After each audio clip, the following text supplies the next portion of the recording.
యాదగిరిగుట్ట లక్ష్మీ నరసింహస్వామి వారి దర్శనార్థం శ్రీ త్రిదండి రామచంద్ర జీయర్ స్వామి వారు ఆలయానికి విచ్చేసి ఉన్నారు.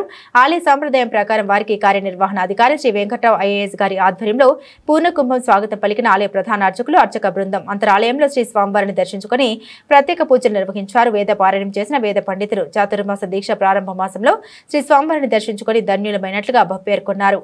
ప్రతి క్షేత్రంలో భగవంతుడు కొలువై ఉంటుండగా ఈ క్షేత్రంలో భగవంతుడితో పాటు ఆల్వార్లు కూడా కొలువై ఉండడం ఈ క్షేత్ర విశిష్టతగా చెప్పారు. శ్రీ స్వామివారి ఆశీస్సులు భక్తులందరికీ ఉండాలని మంగళ శాసనాలు వీచేసి ఉన్నారు.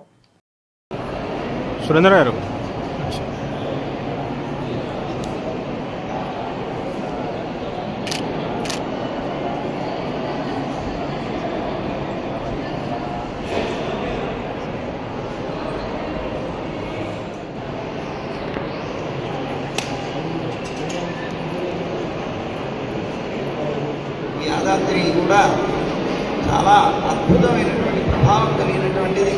కానీ ఇతరమైనటువంటి క్షేత్రాలకి ఈ క్షేత్రానికి ఉన్నటువంటి ఒక విశేషం ఏమిటి అంటే అక్కడ భగవంతుడు ఒక్కడే ఉంటారు, కానీ ఇక్కడ భగవంతుడితో పాటు భాగవతోత్తములు కూడా ఉంటారు, అంటే ఆళ్వారాచార్యులు కూడా ఉంటారు.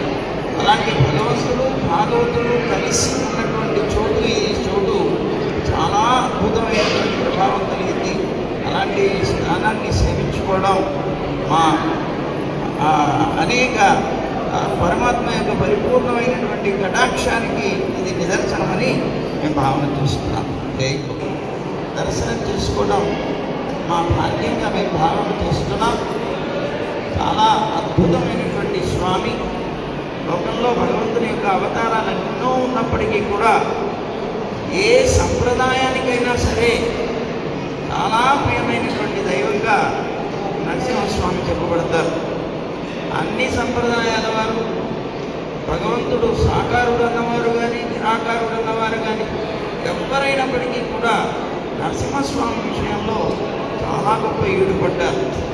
వారిని స్తోత్రం చేశారు, వారిని ఆశ్రయించారు. అలాంటి అద్భుతమైనటువంటి అవతారం అటు మనిషి కాక ఇటు జంతువు కాక